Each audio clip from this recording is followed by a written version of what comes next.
Hello viewers, welcome to the channel. आप सभी का चैनल पर स्वागत है। चैनल को लाइक और सब्सक्राइब कर दीजिए, बेल बटन को ऑन कर दीजिए ताकि एस्ट्रोलॉजी का ज्ञान आपको मिलता रहे।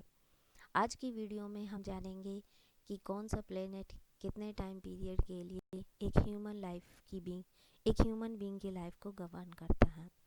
तो चलिए अब चलते हैं हम अपनी वीडियो पर। गाइस, कौन सा प्लेनेट कितने साल तक इंडिविजुअल पर्सन्स की लाइफ में मेन रोल प्ले करता है, इसके लिए हमें दो टर्म को जानना जरूरी है। एक है विमशोत्री दशा, दूसरी है महादशा। विमशोत्री दशा के बारे में आप इतना समझ लीजिए कि इंडियन वैदिक एस्ट्रोलॉजी में ये माना गया है कि हर एक इंसान की जो लाइफ है वो कम्प्लीटली 120 साल की होती है और ये 120 साल तक टर्न बाय टर्न हर एक प्लेनेट का नंबर आता है और उन सभी का जो एग्रीगेट ड्यूरेशन है वो 120 साल है। ये हम अभी आगे वीडियो में समझेंगे कि ये 120 साल कैसे गवर्न होते हैं हर एक प्लेनेट के द्वारा। फिर बात करते हैं हम महादशा की। महादशा एक्चुअली में एक पर्टिकुलर स्ट्रेच ऑफ टाइम है किसी भी इंडिविजुअल की लाइफ का, जब वो एक पर्टिकुलर प्लेनेट से रूल होता है और इस ड्यूरेशन को यानी जितने टाइम के लिए एक प्लेनेट मेजर रोल प्ले करता है उसको कहा जाता है विमशोत्री दशा।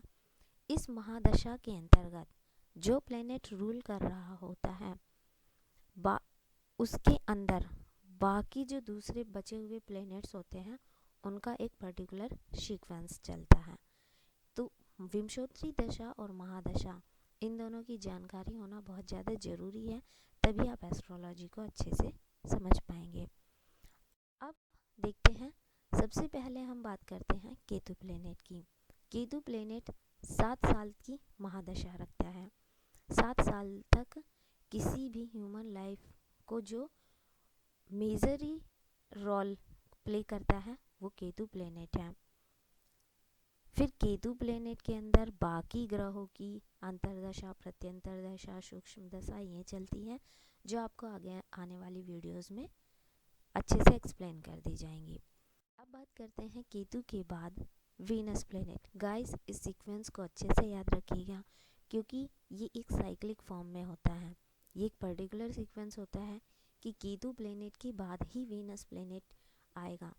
वीनस प्लेनेट की महादशा आएगी जो 20 साल तक आएगी।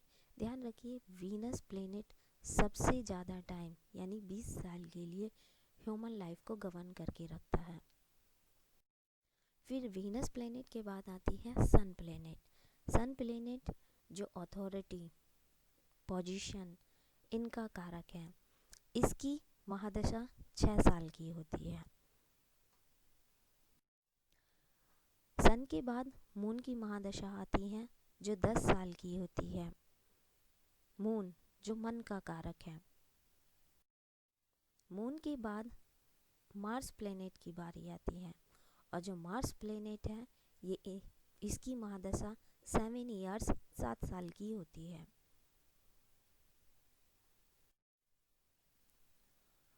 मार्स के बाद राहु प्लेनेट की महादशा स्टार्ट होती है और राहु प्लेनेट की ये महादशा 18 साल 18 ईयर्स तक चलती है। गाइस, एक बात याद रखिए, ये सीक्वेंस फॉलो करना बहुत ज़रूरी है क्योंकि कोई भी प्लेनेट अपने सीक्वेंस में एक पर्टिकुलर साइक्लिक में ही चलता है, तो आप इसकी सीक्वेंस को आगे पीछे नहीं कीजिएगा कि पहले अगर आपने कोई और प्लेनेट ले लिया, मान लीजिए कि जो हमने सबसे पहले लिया था केतु, और फिर आप वीनस को स्किप कर दे और डायरेक्ट सन पे पहुंच जाए। नहीं, ऐसा नहीं होगा। पहले केतु की ही महादशा आएगी, फिर केतु के बाद वेनस की ही महादशा आएगी, वेनस के बाद सन की ही आएगी। फिर जो सीक्वेंस आपको वीडियो में बताया गया है बिल्कुल वही होता है। तो राहु प्लेनेट के बाद अब बात आती है जुपिटर प्लेनेट की, यानी बृहस्पति ग्रह, जिसे देवगुरु कहा गया है और इसकी महादशा 16 ईयर्स 16 साल तक की होती है। फिर उसके बाद सैटर्न प्लेनेट की महादशा स्टार्ट होती है। सैटर्न प्लेट की महादशा 19 ईयर्स 19 साल की होती है। सैटर्न के बाद बारी आती है मरकरी यानी बुध ग्रह की, और मरकरी प्लेनेट बुध ग्रह की महादशा 17 ईयर्स 17 साल तक चलती है। गाइस, ये थे टोटल 9 प्लेनेट्स और उनकी महादशा पीरियड। आइए एक बार फिर से इसको समराइज़ कर लेते हैं कि कौन से प्लेनेट की महादशा कितने टाइम तक होती है। अब जैसे इसको आप अच्छे से समझिएगा, हालांकि आगे आने वाली वीडियोस में जब आपको प्रत्यंतर दशा के बारे में बताया जाएगा तब आप इसको और अच्छे से समझेंगे, लेकिन फ़िलहाल के लिए अगर केतु की 7 साल की महादशा चल रही है, फिर उसके अंदर वीनस की प्रत्यंतर दशा, और फिर उसके अंदर सन की अंतरदशा, प्रत्यंतर दशा, इन सब की दशाओं के नाम हैं जो आपको आने वाली वीडियो में समझा दिए जाएंगे, अच्छे से एक्सप्लेन कर लिए जाएंगे। फिलहाल आप इतना समझ लीजिए कि केतु प्लेनेट की महादशा 7 साल की होती है। वीनस प्लेनेट शुक्र ग्रह की महादशा 20 ईयर्स 20 साल की होती है। सन प्लेनेट सूर्य ग्रह की महादशा 6 ईयर्स 6 साल की होती है। मून प्लेनेट यानी चंद्रमा ग्रह 10 ईयर्स 10 साल तक ह्यूमन बीइंग के लाइफ को रूल करके रखता है। मार्स प्लेनेट मंगल ग्रह की दशा 7 ईयर्स 7 साल की होती है। राहु प्लेनेट राहु ग्रह की महादशा 18 ईयर्स 18 साल की होती है। जुपिटर की महादशा 16 ईयर्स 16 साल की होती है। सैटर्न 19 ईयर्स 19 साल तक की महादशा रखता है, और मरकरी की महादशा 17 ईयर्स की होती है। अगर आप इन सब का सम करेंगे, एग्रीगेट ड्यूरेशन करेंगे, तो ये टोटल जो है वो 120 ईयर्स आएगा। यानी कि एक ह्यूमन बीइंग की जो लाइफ है वो 120 साल एज्यूम की गई है, जिसमें हर एक प्लेनेट बारी बारी से अपना रोल प्ले करता है। गाइस,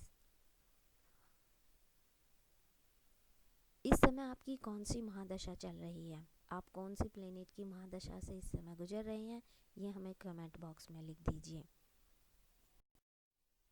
चैनल को सब्सक्राइब, जो हमेशा की तरह कहती आई हूँ, बेल बटन को ऑन, वीडियो को लाइक एंड शेयर करते रहिए ताकि आपको एस्ट्रोलॉजी का ज्ञान मिलता रहे। एंड वन इम्पोर्टेंट थिंग, अगर आप चाहें तो इस समय आप कौन सी महादशा से गुजर रहे हैं कमेंट बॉक्स में कमेंट कर सकते हैं। Thank you for watching the video.